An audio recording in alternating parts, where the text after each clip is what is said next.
Yo, what up? I'm Tim. I've always loved doing off-road stuff and shenanigans and whatnot, so figured I'd take a crack at YouTube or even just recording myself. So figured, hey, swing for the fences and see how it goes. I enjoy it, but I want to push myself out of my comfort zone and get in front of a camera, which I've never liked doing. Never really had the opportunity, but just never really liked doing. But we're gonna give old girl here a prep for King of the Hammers 2026 and see how this whole thing goes. My 2003 Toyota 4Runner. We're gonna do a prep for King of the Hammers, and I'm just gonna record whatever I can or whatever I want to and see how it goes. It's kind of what I'm gonna do as far as recording. Whatever I want to do, I'm just gonna go for it. But yeah, don't mind my shop, it's a mess. But yeah, I don't even know if you can really call this a shop, but I call this my little hood rich shop because I mean it ain't much, but I get the truck prepped and worked on and buddies come and hang out, so it's whatever I got, it's what I'm gonna deal with. But I need to work on this, and then I need to work on my lady's Ranger that she played bumper cars with someone else with, so I need to fix that as well. So that'll probably be next on the docket, but here she is. Nothing bad, nothing too crazy, just needs a front grille and a radiator and a hose, so nothing too bad. But this thing just refuses to die, man. Clean little Ranger cambered kit and whatnot, so yeah. When I mean prep, I use that term super loosely, meaning I'm literally gonna check the bolts on this thing, maybe check the fluids, and button up some interior stuff that I know needs to be taken care of, as far as like my seats haven't been tightened for like 5 years or whatever, because they're the same amounts that I had my old shitty bucket seats in, but got some nice PRPs now. So but yeah, I figured, you know, I have some time letting this thing cool down before I get under it, so I try to record these videos or whatnot. At some point I'll do like a kind of a build breakdown on this thing, just because, you know, I want to. I love this thing. I've been building it for a couple years, so build. But it's definitely by no means a pre-runner or anything like that. It's more a bro runner at that, but I don't know, I love it. I've been taking care of this thing forever, so it's my baby. But yeah, maybe I'll do like a little build breakdown, or just kind of go over it and show my favorite parts of it, some shit I really don't like about it that I'm trying to un-teenagerize it, all the shit I did as a teenager that I thought was cool and not cool. But we're slowly getting there. It's evolving into something that I really enjoy. I mean, I've always enjoyed it, but this is the happiest I've been with it, so yeah. Like I said, I'm just giving this thing a second to cool down because my fat ass is already sweating, so, you know, getting under there and burning myself on the exhaust and whatnot does not sound enjoyable to me. But just gonna check the bolts on the solid motor mount, solid trans mount, lower upper control arms, all that. I need to check the links and the bypasses. I think one of the bypasses may be loose or something like that, but other than that, this thing's solid, you know, knock on wood. But it's done pretty well. I'm excited for Hammers because I do need to get the shocks tuned. The rear bypasses are tuned. It was kind of more or less a on the fly tune, but I mean, they seem to handle really well. Needs to put some more weight over the rear axle, but in terms of whoops and stuff like that, she does about as good as she can for not being a high dollar build. So I'll tell you what, I love having rev lock on this motherfucker because it makes it so much easier to prep, because I can lazily look at it and be like, line hasn't moved, good, me done. Exhibit A, yep, that's good. Good enough for me.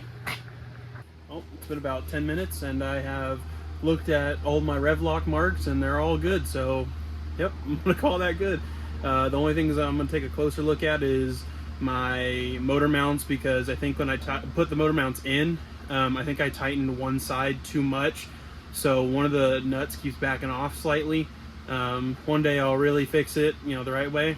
I won't, but anyway. And then I want to look at my panhard bar, because I think one of the lock nuts came loose, but oh well, fuck it. Garage work goes, I'm gonna say I'm gonna do A, B, C all through Z, and then I end up skipping the whole alphabet, but whatever. So hopefully it goes well, and charge some batteries and whatnot, and yep. Alright, I have snugged some shit up, everything looks good. I'm gonna check the fluids on everything now, and then I think we're okay. pop this grill open and check her out.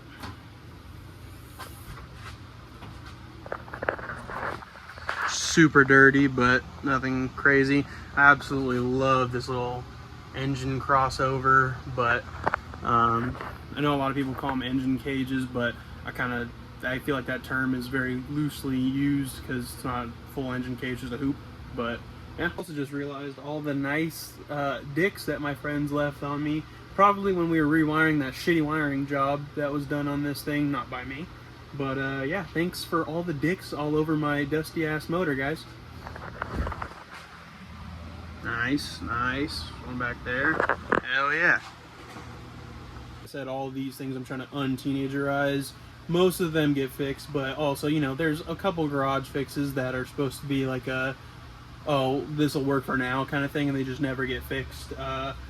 Here's one of them, is this little bracket here, supposed to be painted for my external trans cooler. That never got painted. Or my hood pins. Ooh, with another dick, nice. Hood pins that were cut out rather hurriedly, but those were supposed to be a, hey, let's do this for, I think it was Last Hammers, because my hood, if you own a Toyota, you know. I think I jumped my Toyota last year, the year before, and it bent the hood, so when I'm on the freeway, it literally looks like it's gonna come up and slam me in the face any second, break my windshield. But that was like a last second thing, and we were like, hey, like, let's just throw these hood pins in from CarTech. And yeah, it was I think literally 10 p.m. the night before we were supposed to leave, and it stayed like that. Will I fix it? I should. Probably not. So side note, this video is super shaky. I don't have any fancy fucking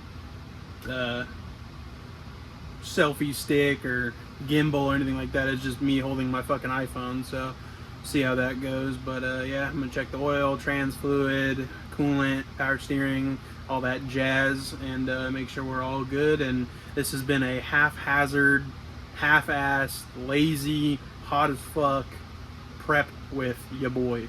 So believe it or not, this is still the stock 4-liter that it came with. Doesn't have a whole lot of problems. Everything that it does have that's a problem or quirk has been self-done, self-sabotaged. It has a hairline crack on the upper oil pan, but that is when I did the motor mounts to swap out my old clapped out ones to these solid ones. I put a cherry picker on this fat thing, much like myself.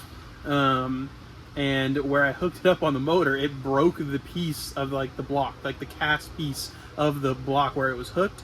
So it dropped on the oil pan. It's just a hairline leak, but it does leak. It do be leaking. Also in the past year, this thing's got over 200,000 miles on it. I say that because my speedometer and all that stopped working, which apparently is more common than I thought on these. But I mean, she still runs good, she still drives good, but I need to fix that oil leak. But in this past year, I've figured out that she consumes oil, and not slowly. She's thirsty, so I need to check the oil for sure and bring extra oil. That's also why I have these array of fluids behind me, because you never know. Also, you know, this Destroy Co shit is my own thing. I want to use those terms kind of loosely. I know I've said that a lot, but because nothing I do is professional, but I like having my own thing, calling it my own, being able to make content, or, you know, shirts or whatever, stickers, whatever, that's my own. Even if it doesn't work, I just like doing it for myself. Fucking, I like being an idiot, so, oh well. Yep. So I'm gonna check the oil real quick, and this is what I mean by it's been eating oil. Nothing like insane, but also at the same time, like, since I've owned this thing, there's been like 2 times where I've checked the fluid, and I usually do maintenance pretty well, as you know, contrary to the fact that this thing is beat, but I do maintenance quite often, and there's been 2 times that I've checked the oil dipstick and there's been nothing on it. So I don't know.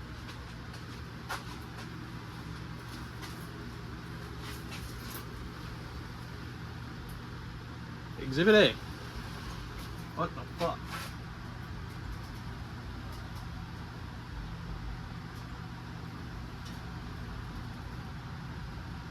I can't get it in the hole. That's what she said. Actually, that's what I said. I don't know if you can see that, but where the oil at? I don't know why it does this. Either, I don't know, it's cold, so no oil should be circulating or anything like that, but I mean, why is there no oil on the dipstick? You know what I mean? It's not leaking that bad unless it's burning that much oil, but I don't know. I guess I'll put more in and see how she goes. I know it's not the right way to do it. I should do an oil change, but I just did one. Actually, that's a lie. It's been a minute. I should probably just do an oil change. Am I going to? Probably not.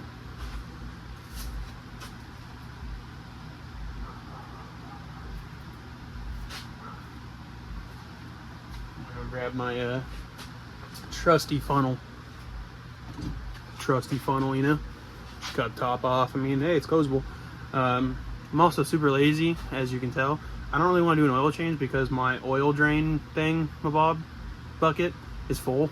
And I don't feel like going to O'Reilly's or AutoZone to dump it, especially because it's not just oil. There's a bunch of mystery fluids in there and they get all fucking panties in a bunch. So I don't really care. I'm just gonna add a little bit more oil and hopefully it doesn't blow up. And if it does, V8. Alright, well, truck is prepped, ready to go. I decided not to be lazy and actually did an oil change instead of just putting oil in it.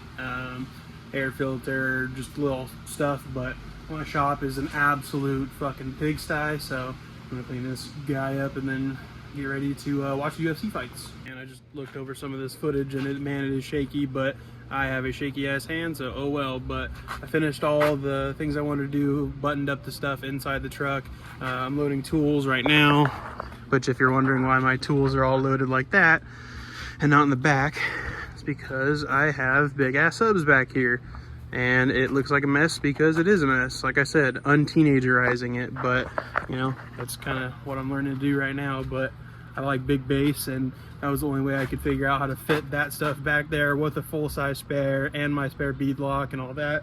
So tools are just gonna have to live here for now, but I'm sure in the future I'll have a little bit more entertaining videos, but this was just kind of me getting out of my comfort zone and recording myself. So hopefully this goes well, and hopefully I didn't do too ass recording myself. And I know I need to become like less robotic, like, hi, my name is Tim, I am recording, but that'll just come with time, I guess, and just learning how to do it. But I need to become more of my idiot self and record all the dumb shit I get into. So I go, my friend, for watching.